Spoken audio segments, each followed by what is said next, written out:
So welcome everybody to the BUC Pathfinder's Travel Honour. I'd like to start off by asking you all where you're watching from. If you can put it in the chat box so that we can travel the world together in the next hour. And if your flag is on that globe, also put that in the chat box for us too. Let me introduce myself. I'm Angela Logan. It's my husband Malcolm and our son Finley, who's 14. This is our dog Rolo, and hopefully he might make an appearance at the end of the honour. We live in Crieff. We live in Crieff in Scotland, just where that marker is on the map. And this is one of the views of the lovely place where we live. I work as a school secretary in this primary school about 6 miles from where I live. And one of the things I love to do more than anything is to travel. And that's what we're going to be doing in the next hour. These are the requirements for today's honour. I'll zip through them. List as many types of transportation you can think of that people get to use around the planet. Make a top 5 from that list of the most common types of transport. List the pros and cons of each of the top 5. And then we'll list some of the pros and cons of the following types of lodging: hotels, motels, youth hostels, friends or family, caravan, motorhome, camping, and all-inclusive resorts. Then we're going to talk about the types of documentation that are necessary for travel, and we'll explain their purpose. We'll watch a travelogue, a short video, hopefully it'll work, that shows travel scenery and geography of a unique location, and I think you'll like the one that I've chosen. Then we'll discuss what kind of attitude travellers should have when they're travelling abroad. We're going to create a simple 7-day travel plan. That's what you're going to do on your worksheet, and I'll talk you through that and the things that we should include in our travel plan. Then we're going to talk about a few different ways that people got around in Bible times, calculate approximately how long it would have taken to walk between Jerusalem and Damascus. And then I've got a map, and part of your requirement is to sketch a map of a journey that was made in the Bible, and we'll talk you through that at the end. So that's what we're going to get through in the next hour. So let's start off. Think about a definition for travel. What is travel? What does travel mean? This is the dictionary definition of travel. Travel is defined as the movement of people between distant geographical locations. Travel can be done by foot, bicycle, automobile, train, boat, bus, airplane, ship, and by other means with or without luggage, and can be one-way or round trip. So that's the official definition of what travel is. But any type of travel requires the use of transportation. You can't go anywhere without transportation, and we're going to have a look at that at the beginning. So the things to consider actually when we're thinking about traveling, when you're setting off on your travels, these are perhaps all the things that you need to think about. First of all, where are you going to go? Perhaps the most exciting bit. What are you going to take? What are you going to pack? And for a lot of places, you have restrictions on the size of luggage. That has an impact. Your documents that you need to take, make sure they're in date. Any maps that you might need. Any toiletries that you might have to take, where are you going to stay and who are you going to stay with? The amount of money that you're going to take with you. Are you going to take a camera, something to record your trip? Books, if you want to do something on the trip. This is probably the first thing that most people would think of to bring with them, but a phone and your charger. And for Pastor Dayan, taking a drone. I just dropped that one in because I thought he'd appreciate that. Pop in the chat box anything that you think I haven't thought of, and we'll maybe talk about it at the end. So we're going to look at different types of transportation, the most common being cars, and then buses, and trains, and planes. These are all different types of transportation. These are all different things that get us from one place to another. That's a ship. And that's a boat. And if you don't know the difference, a lot of people call ships boats, but actually the difference is, I was told by someone very reliable, is that you can put a boat on a ship, but you can't put a ship on a boat. On a ship, you will find lifeboats. So try and remember that the difference between a ship and a boat is that you can put the boat on the ship, but you can't put the ship on the boat. But they're all forms of transportation. Wow. That's actually a ferry. That's actually the Isle of Wight ferry in the south of England that takes people from the Isle of Wight to the mainland. There's plenty more, canoes and tractors. Where I live, tractors are very common as forms of transport. Motorbikes, scooters, trams. This is actually the tram from Edinburgh city centre, capital of Scotland. Helicopters, auto rickshaw or tuk-tuks. I've been in a lot of those when I was in India. Skis. People who live in countries where they have a lot of snow for a lot of the year, they use skis to get around. Roller skating. Sledding, again, in countries where they have lots of snow, they use these a lot. Dog sleds. Horse and cart. This is actually a photograph I took when I was in Romania of horse and carts, and they're very common in rural parts of Romania. Hot air ballooning was actually a very common form of transport in the 1800s. Space shuttles or space travel. And finally, the one that you probably don't think of as transportation, but is the one that we all use, is our feet, or just ourselves, really, human-powered transport. So those are lots of different types of transportation. I'm sure you can think of many more. Pop them in the chat box if you think that you've thought of one and I haven't covered it. Broadly speaking, transportation is divided into 5 different categories. You have railway, which is trains, trams, trolley cars. Road, car, bus, coach, motorbike. Then air, which is airplane, helicopter. Water, which is ship, ferries, boats, canoes, etc., etc. And then anything powered by your feet or your hands, bicycle, walking, skating, scootering, and using a wheelchair. So those are the top 5 transportation types that experts talk about. We're going to consider some good points of these these categories. You might want to think of some others as we go through them. This list is not exhaustive, so this is what I think are the top 5 good points about those different types of transportation. So for railways, they can take large loads and they can also take lots of people on long trips. They are environmentally friendly. They have quite a low carbon footprint. So good for the environment, which is very necessary to consider nowadays. Road, cars allow you to go wherever you want to go. And the road network, especially that we have in the UK, the road network means that virtually anywhere is accessible. Traveling by air, airplanes mean international travel. Obviously not very much going on at the moment because of the situation we all find ourselves in. But airplanes mean international travel, and it means that everywhere is accessible, and we'll hopefully be back to doing that when it's safe to do so. And it is by far the fastest means of travel. It doesn't feel like that sometimes when you're stuck in an airport, but it is actually the fastest means of travel. Traveling by water. Water also enables international travel, and it's relatively cheap compared to the cost of a flight and all the fuel costs that are involved in that. And also it means that larger items can be transported on water, and you see cargo ships going all over the world. And then by feet or by your hands, it's the most inexpensive form of transport. Even if you have a very expensive pair of trainers on your feet, it's still much cheaper. And it's probably the kindest form of transportation to the environment. So those are what I consider to be the good points of those types of transportation. We'll look at the cons, the downside of those types of transportation. For the railways, there's a huge setup cost for infrastructure and stock, the massive amount of money for that. And railway timings can be inflexible, and also availability of locations wherever you are in the world. You might not live very close to a railway station. We certainly don't where I live here. On the road, fuel costs are variable.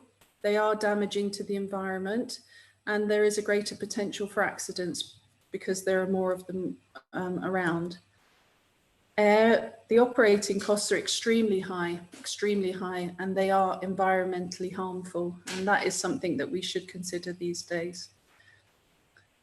The downside of water travel, it's slower, so it's not suitable to carry perishable goods around the world, and they're more prone to bad weather because you're on water, so you'll get frequent delays. And human-powered transportation, you're relying on your own strength and skill, and you're unable to carry large loads in a single trip. So those are the plus points and the down points of the 5 types of transportation. And as I say, if you can think of any more, let me know in the chat box and we can have a think about that. Okay, we're now going to have a look at different types of accommodation. So we've done our transportation, and now we're going to look at accommodation. So we're talking about hotels and motels, and I'm sure that pretty much all of you who are looking in today have stayed in either. This is a standard hotel in the UK. This is a motel. Motels are not so common in the UK, but I'm sure you will recognise what they look like. And the good points and the bad points. Yeah,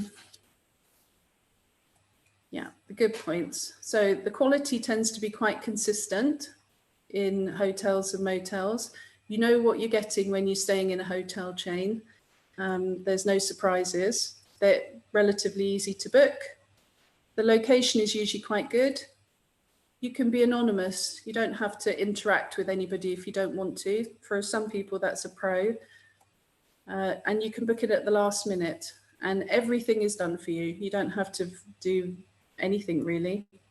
The downside of staying in hotels and motels is that they have no personality. They're usually quite bland and quite uniform. They probably don't reflect local culture where you're staying. So you don't get a sense very much if you're staying in a hotel chain of where the actual place where you're staying. They quite often lack human interaction. So if you like people, they're perhaps not the best place for you to go and stay in. They can be expensive if they're in the top locations like London, Paris, Sydney, New York. Those are very expensive places to stay in the centre. And they're also expensive to stay in if you're going to stay in there for a long time. And that's something to consider when you're travelling. And there are usually no catering facilities, so you have to eat out all the time, which you might like, but that does add to the cost of any trip that you're making. Youth hostels, somewhere else to consider staying. That's what they tend to look like. In the UK, they're looked after by the Youth Hosteling Association. And that's another example of what a youth hostel tends to look like. Okay, so this is the hostel bit. Auntie Angela. Yeah. The guys are trying to cope up with work, putting the work on the worksheet, and if you could slow down a bit, it may help. So Okay, I will do. Yeah, thank you for that. Okay. By the So, way, we have guys who are joining in from Guyana and Montserrat. And wow. they are just sharing their geographical location. So welcome, Pathfinders from those areas. We are happy that you can join our travel honor with Angela Logan. Thank you. We've also got Jamaica here as well, Kingston, Jamaica. Jamaica! Wow, well, we need some traveling here. So how did we travel all day? Back to you, Angela. Okay. Hopefully that's given everyone a chance to catch up, and I'll try and slow down. Okay, so youth hostels. The good points of youth hostels, they are inexpensive. They don't cost very much money. And they are great if you're traveling in a group. You can all go together and you can all stay together. You can do your own thing. You can make your own plans, and you don't have to really run it by anyone other than your group. You get to meet new people. They're always full of people, different people, and so you get to make new friends. And they're a good place for offering fun activities in the local area. They usually have a good idea of what's going on in the local area. And you can do your own catering, so you can cut down on costs that way, and they usually come with a kitchen and you can go there and do your own catering as well. The downside of staying in youth hostels, they have a lack of privacy there. As you saw from the photograph, there are lots of beds in one room. So if you're not staying in a big group and you've got the whole room to yourselves, there is a lack of privacy there. You usually have to share a bathroom with strangers, as well as having to share where you sleep with strangers. You usually have to share a bathroom as well. So you have to share with people who you don't know. They can be quite basic. I have stayed in a luxurious youth hostel, but that was a long time ago. But on the whole, they tend to be quite basic. You have to look after your belongings when you're in a youth hostel, in case strangers take a liking to what you have and they decide to take it for themselves. So you've got to be aware that you've got to look after your belongings when you're there. And you might have to get back at a certain time or risk being locked out. Quite often they have a curfew time where they will shut at, say, 11 o'clock, and you have to be back by then, otherwise you have to go and find somewhere else to stay. So those are the good points and the bad points about youth hosteling. Right, moving on to the next form of accommodation, friends and family. And I'm sure at some point all of you who are watching today have stayed with friends and family when you've been traveling. It's probably the most common type of accommodation. And you all get to join together and have fun. And this last photograph is actually my family and my sister's family on holiday this year in North Wales. We managed a week away, and this is us all together having a nice time together. So again, we're going to go on the good points and the bad points about friends and family.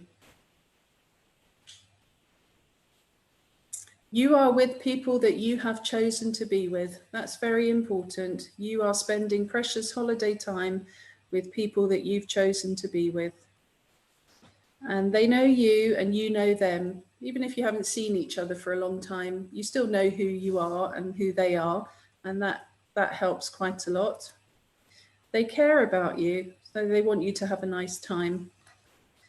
They're usually generous with their time and their food and their money. And for the people who love their social media, they're usually quite generous with their Wi-Fi code. So they tend to be generous with everything they have.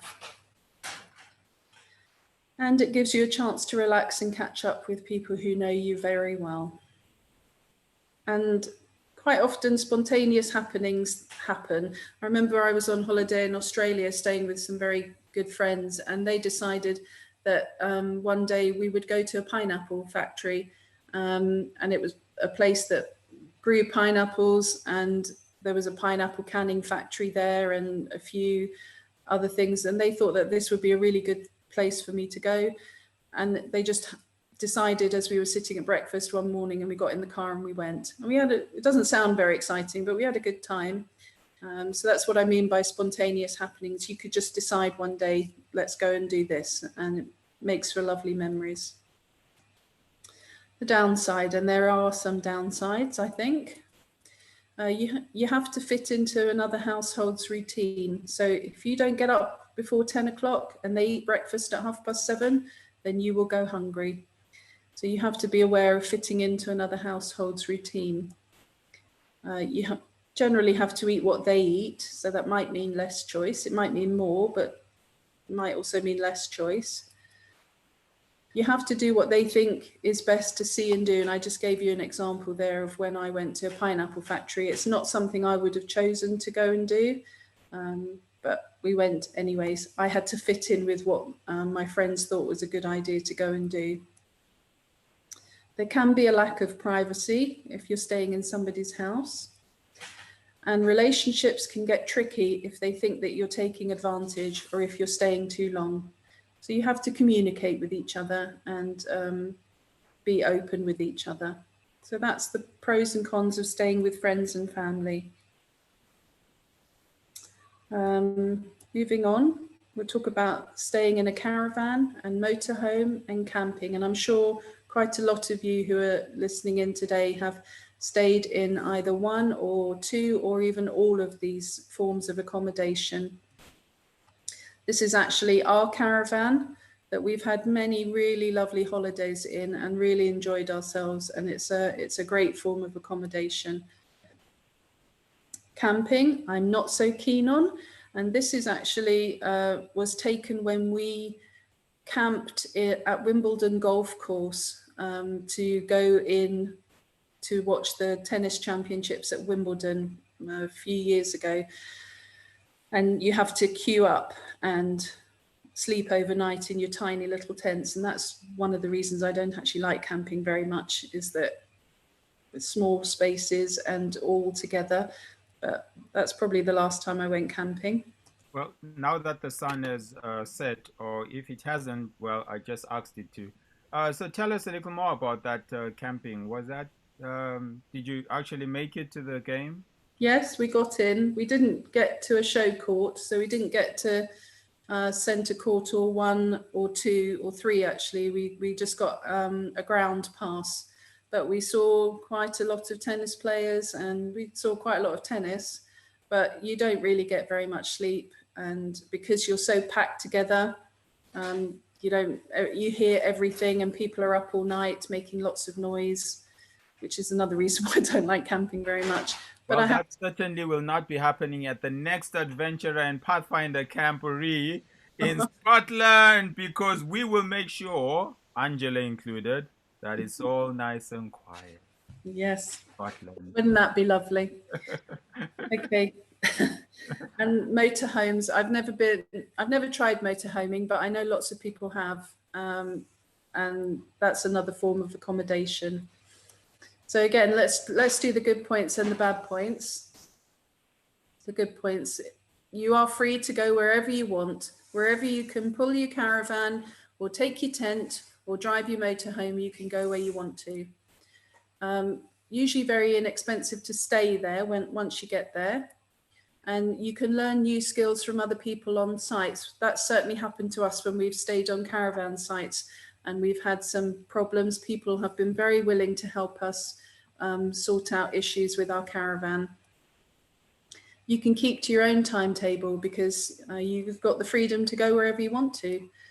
And so you can use the money that you save to do things that you want to do.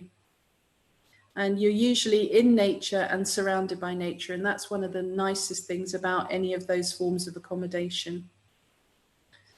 And so the downside, and there are some, caravans and motorhomes can be extremely expensive to purchase. They're inexpensive once you actually have them to go and stay in places, but to actually purchase them, even secondhand, they are quite expensive. So it's quite an outlay of money. The sites themselves, for all 3 of them, can be quite noisy. There may be a lack of privacy because, especially with camping, you have to share your washing facilities. So there is a lack of privacy. And you have probably basic cooking facilities. You've got to bring everything with you. And especially, this is why I don't like camping, because bad weather makes everything miserable. When you're stuck in a tent, there's nowhere to go and everything is damp and soggy. At least if you're in a caravan or a motorhome, you've got somewhere to escape to. But yeah, bad weather can make everything miserable. And in a motorhome, especially when you want to go somewhere else, you have to pack everything up and put it all away and then drive off. It's quite common now, more and more here in the UK. I know it's very common in the USA that you trail a car behind you, you hitch up a little car behind your motorhome and you take that with you. So you can leave your motorhome all hooked up and then you just drive off everywhere in your car, go exploring. But for the people who don't have that, because the motorhome is so expensive to purchase, if you want to go anywhere, you've got to take everything down, put it all away and go somewhere. So that's a downside of that form of accommodation. And our last our last point of accommodation is all-inclusive resorts and resort hotels.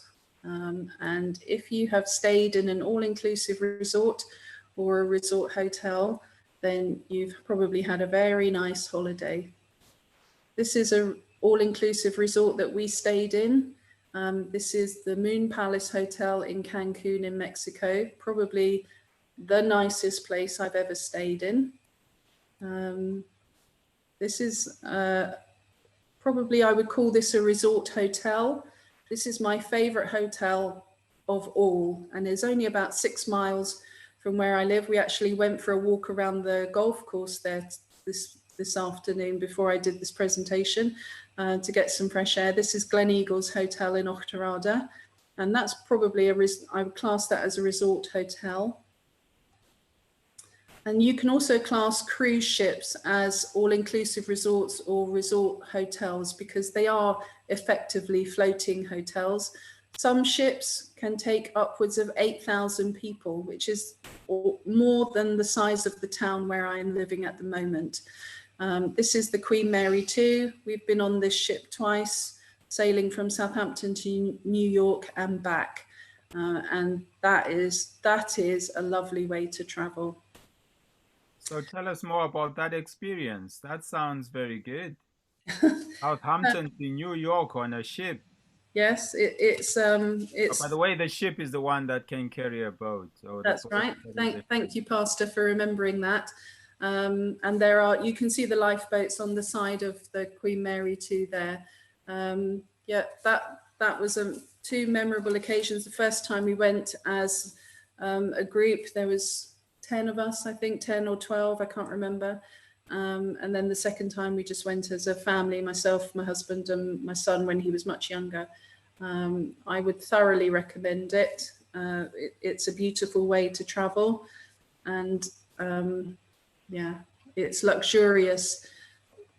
Compared to the maglev train? It's much more sedate. It takes 6 days to sail from Southampton to New York. So okay. it's a lovely way to travel. It really is. Yeah, I would thoroughly recommend it. I'm very fortunate that I've done both. So the maglev and the cruise from Southampton. UM2 as well. I did a 2-day cruise on that. It was a gift from someone. So yeah, it was wonderful. Yeah. Very, very luxurious way. No, you mean 2 days from? No, that seems impossible, Natalie. So no, you can do 2 days sort of taster cruises. That's very common, and it's a good idea for people who might not like the idea of cruising. It gives them a taste of what they can expect. Oh, so it doesn't quite get to New York then? No, no, you probably. You go to Belgium and back. I've also done that on another Cunard ship. And how about seasick? Do you want to say something about that? Seasickness? Yeah.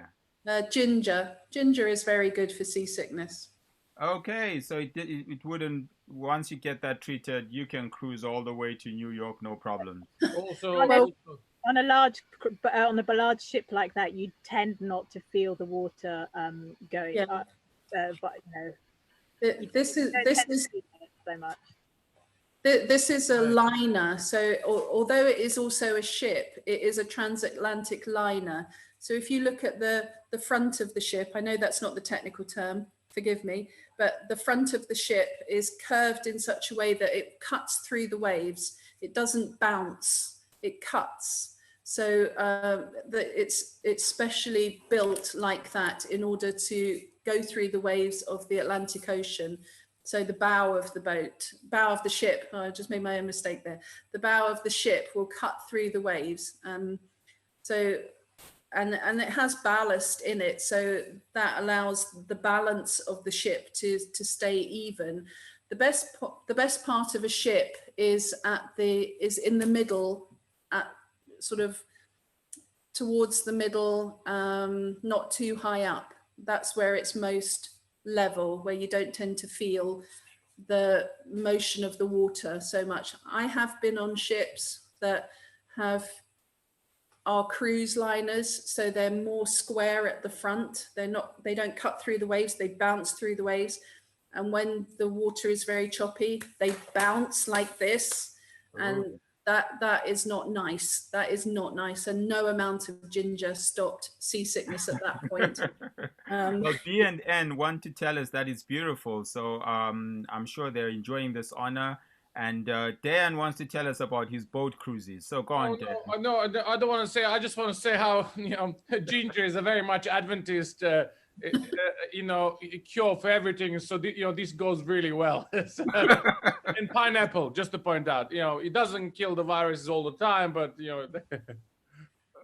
some people, when they're on a ship, if they get seasickness, they wear seasickness bands, because you have pressure points here that when you press it, it's supposed to help you stop feeling seasick. That's never worked for me. I've just found that chewing small bits of crystallized ginger tends to help, or even ginger covered in chocolate. That really helps you.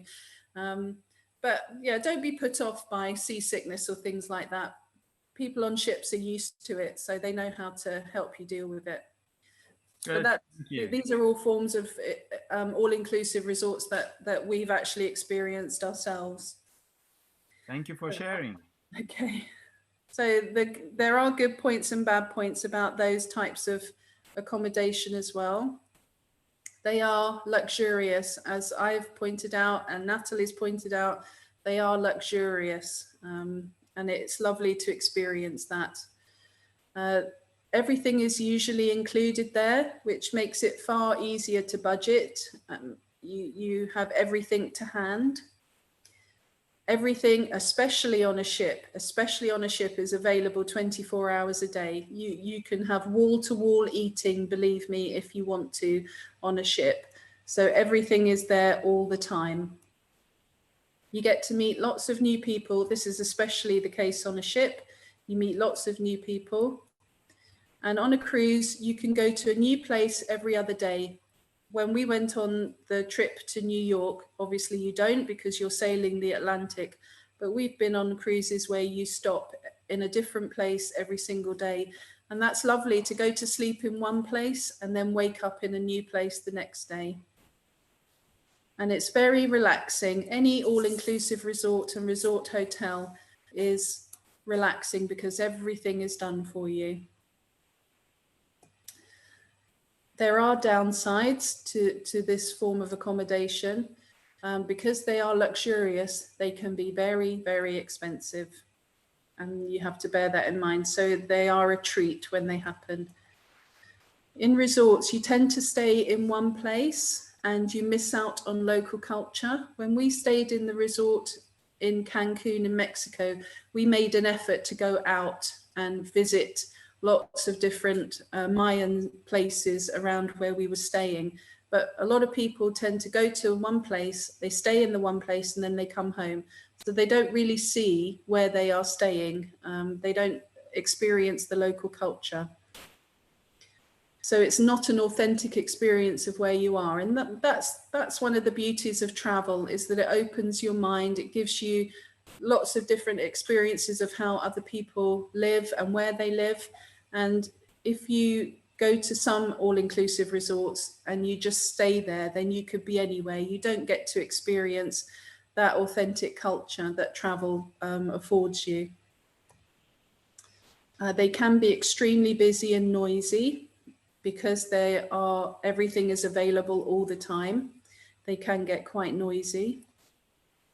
And especially on a cruise, you can be stuck with the same people for the length of the cruise. That's happened to us. We were on a cruise in the Caribbean once, and they allocate you a table where you eat at night. And we were allocated a table with two people that we didn't really want to be allocated a table with. So in the end, we actually asked to be moved, and they did move us. But yeah, that's a downside of cruising, is that you can be stuck with people that you don't necessarily want to be stuck with. And sometimes too much of everything is sometimes not too great. I have to put that in. You have to consider that.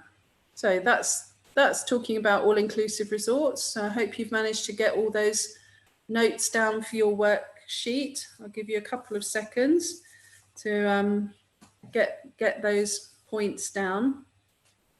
And if you've got any questions, just put them in the chat box and we'll try and answer them. Yes, so guys, this is very important. If sorry, Angela. On you go. If you have any questions to pose to Angela on her travel experience or as far as the honor is concerned, please don't hesitate to shoot. Just write them down and we are happy to bring those questions. That includes you guys who are joining us on Facebook. Thank you. Okay. Right, let's move on through documentation. So this is the important stuff that you need to allow you to travel. Okay. This is my passport. I can't open it because I don't want you to see all the information in there, but this is my passport. This is probably the most important piece of travel documentation that you will possess. It is an internationally accepted identity document that is used to travel abroad. So this is probably the most important piece of information identity that I have. In the UK, they've been in existence in some form since the year 1414. King Henry V of England is credited with inventing some sort of document that allowed his subjects to travel. So they've been around in the UK for a very long time. They come with a cost. In the UK, if you're 15 and under, your passport lasts for 5 years. And if you're 16 and over, your passport lasts for 10 years. My one is actually about to run out. I haven't renewed it because at the moment we're not allowed to travel, but I will get it renewed as soon as I can. You have to have a current photograph inside. I'll try and show you mine and I'll cover up the numbers. So that's my photograph. I think if you can see that. You're not allowed to smile. You're not allowed to make silly faces. The hair must be off the face. So this is 10 years old. So the rules have changed since then. You must be looking forward and your eyes must be open. So that's your passport. And if it's ripped or torn or in bad condition, you might not be allowed to travel. Okay, so that's a passport, a very important piece of documentation. And different countries have different rules regarding your passport. So if you're in a different country, have a look at your passports and try and think about the different rules that your country might have regarding your passport. A visa. So a visa comes from the Latin word charta visa, meaning paper that has been seen. That's an important point to remember for when we get to the end of this slide. So visa means paper that has been seen. This is my visa for when I traveled to India. It has the worst photograph ever. Nobody likes their photograph in their passport, but I got caught in a rain shower and it looks horrible. But anyway, that's my visa for when I traveled to India. And it's important to check that wherever you're traveling that you actually require a visa to go there. Don't assume that you don't. You need to check that you might. It's authorization granted by a country to a foreigner to allow them to enter, to stay, and then leave a country. And it's usually stamped and secured inside your passport, like mine is. So mine is inside my passport here. You can also get visas that allow you to work and to study. And I'm sure there are a lot of people watching today whose parents have a work visa or a study visa. And you also get visas, transit visas, that allow you to travel through a country to another country. They come with the restrictions, how long you can stay and where you can travel are quite common with visas. And this is where you get the idea of paper that has to be seen, because a visa is always subject to entry permission by an immigration official and can be taken away at any time. A visa is always checked and has to be signed off by an immigration official before you are allowed to enter, and you have to pay for them. So driver's license. This is my driver's license with the numbers taken away. And that's a UK driving license, usually a credit card size. The slide shows an example of a UK driving licence. They allow an individual to operate one or more types of motorised vehicles on a public road. And on the back there, I hope you can see, is the information that tells me what other forms of transport I'm allowed to drive. They prove that I have shown I am capable of operating a motorised vehicle in a safe manner on a public road. Some people might argue with that, but that piece of documentation says that I can do it.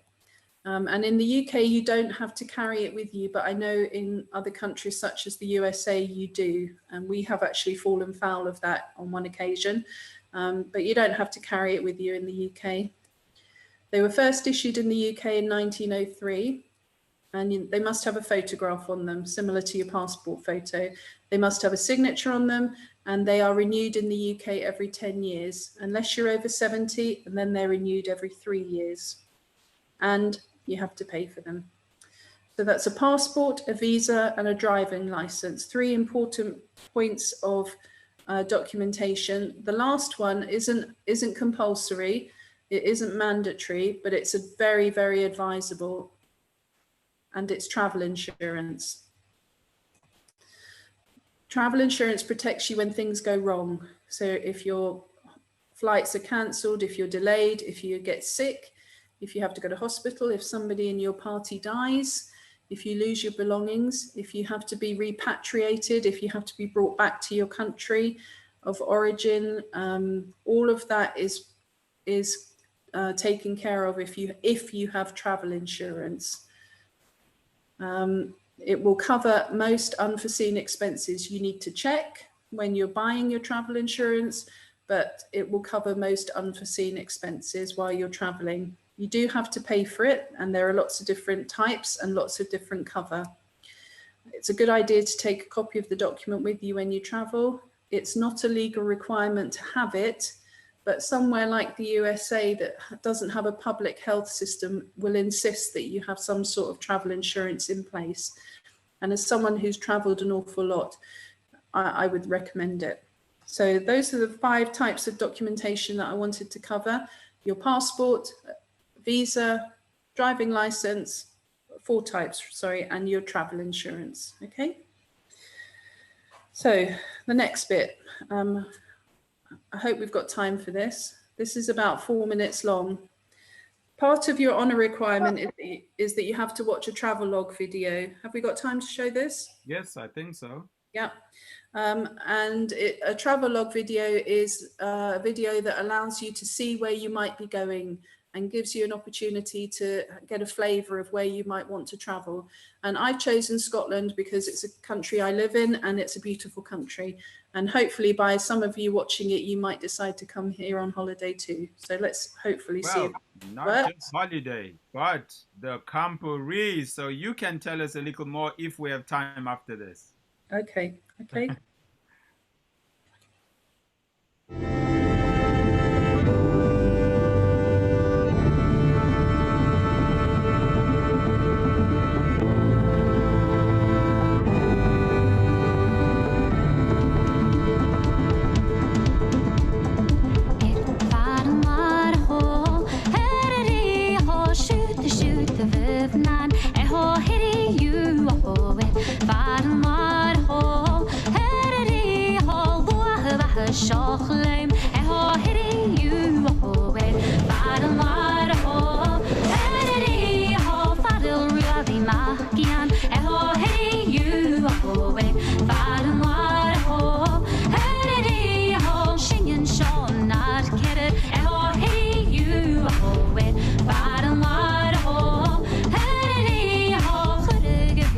Stew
Okay, so that's a travel log video about Scotland, and I hope what it's done is it's given you a taste of where I live, where Pastor NJ lives, where quite a few of the people who are watching today, where we live, and perhaps inspired you to want to come and travel here when it's safe to do so. Sounds wonderful. I think if anybody wants to see anything else, they can go to Visit Scotland. There's probably quite a few videos and photos there as well. Yeah, very true. See any more. Angela, I know we've got a few more slides to go through. So I know people were saying, could you slow down? But I think we might need to just pick up the pace just a little bit. And if anybody's stuck, if anybody misses anything, don't forget, presentations will be up on the website within a few hours, and also the live video on YouTube will be there as well. So don't worry if you miss anything, you can always go back and check up on it afterwards. Okay, I'll try and slow down and speed up. Okay, so let's quickly cover then how you should act when you travel. You should always be respectful of the country and the culture where you're going. You should always be respectful of the people who live there and their customs. That's very important. I think one of the most important things of all. You should seek out interesting places and things to do that deepen your knowledge of the place you're visiting. Eat where the locals eat, and try, if you want to, eating what they eat too. Don't try and cram too much into your travel plans. The place is not going away. You can always go back. Relax and look around and take photographs. But if you take photographs of people, always ask if you can take their photograph. Always just remain respectful wherever you go.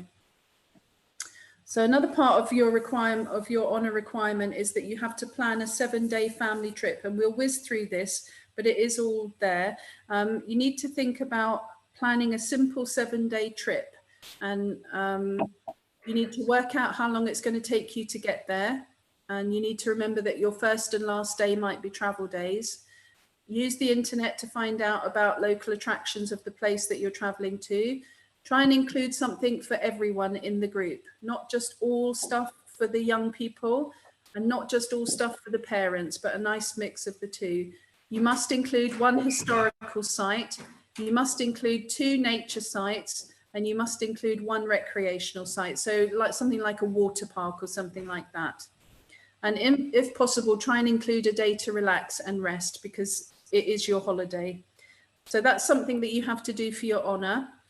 I did one, so I did my place in the car. So you might want to think about what you do to pass time in the car. So you might play travel games, or I spy books, or listen to music or audio books. That's what we do a lot when we travel in the car. You might go to sleep. This is our son Finley fast asleep in the car. Watching DVDs is another way to pass the time, or if you can, you might read a book.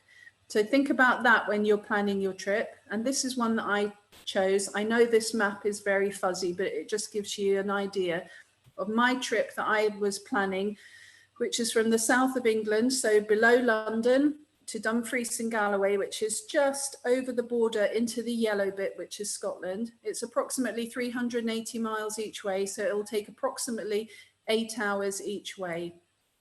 So that's part of your requirement to go away and do that. And now, because it's an honour, we will have a look at the Bible and discuss travel in the Bible, and I'll try and get through this as quickly as I can. The choice of transportation was a lot less in Bible times. So they travelled on donkeys or horses if you had a lot of money, camels, 1-hump camels in Bible times, chariots if you had an awful lot of money, the quickest way to travel, but the most common way to travel was on foot.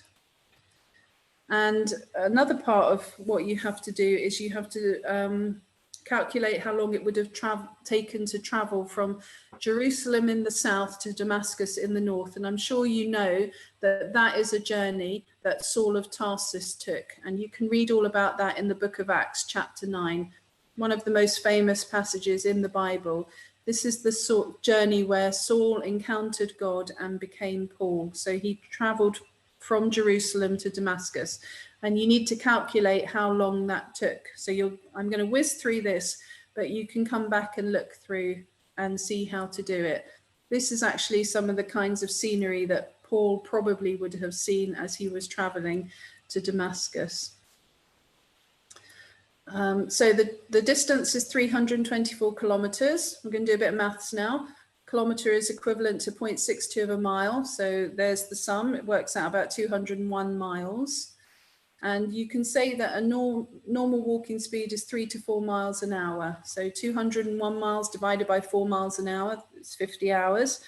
And divided by 8 hours walking per day, because that's what they would have looked at doing, is just over 6 days. Okay, so given that the walking route 2,000 years ago might have been more direct than it is now, and Saul was young and fit, he may well have walked more than 8 hours a day, in which case it would have taken him a lot shorter time. But we can surmise from all of that that journey from Jerusalem to Damascus would have taken him just over 6 days.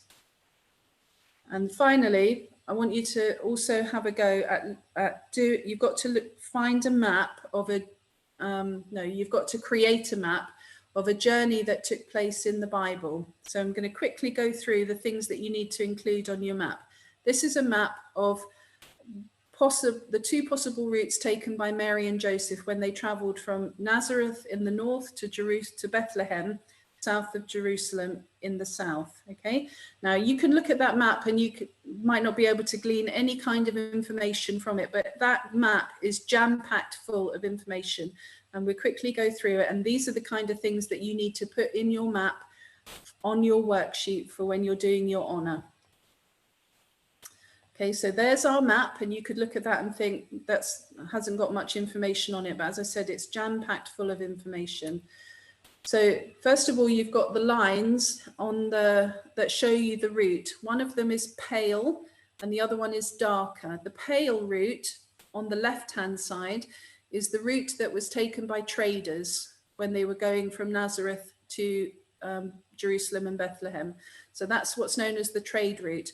The route that is on the right-hand side is a darker colour, and that is the route that goes through the Jordan River Valley. Okay, and here is the key. It's all these symbols on a map are called legends or keys. And this one tells you that the paler dots is the trade route, and the other one, the darker one, is the Jordan River Valley route. So you can see that there are 2 possible routes there. And you can look at the colours on the map, and that tells you from this key that's just come up what height the topography of the land was, the elevation of the land where they were traveling. So you can see that the trade route, the one on the left, would have gone from green, which is 200 meters above sea level, up through yellow, which is about 500 meters above sea level, into the orange, which is in the hills, 1,000 meters above sea level.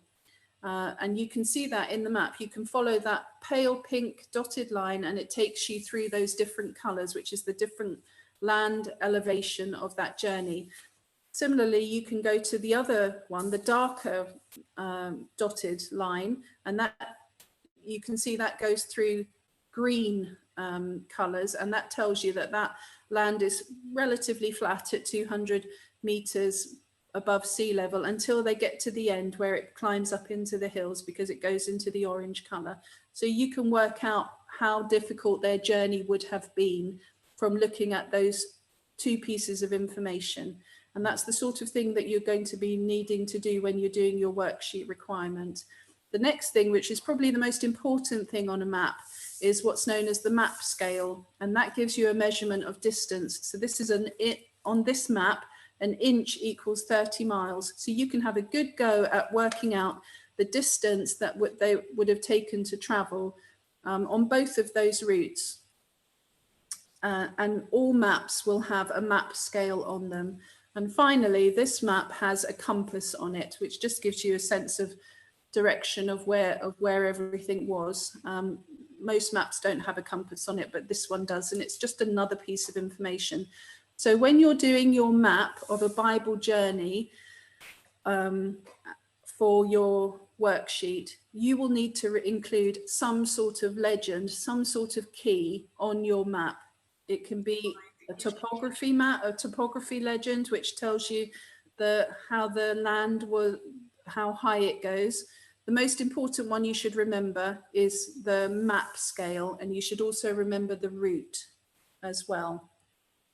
Okay, so we'll whiz through your worksheet requirements because your club leader will know all about that. And thank you for watching. Whoa. Okay, and also, did anyone guess my scarf? Well, I didn't see anything here. Scotland. No, not Scotland, no. Natalie, did you get anything on Facebook? Hungary. Yes, whoever said Hungary,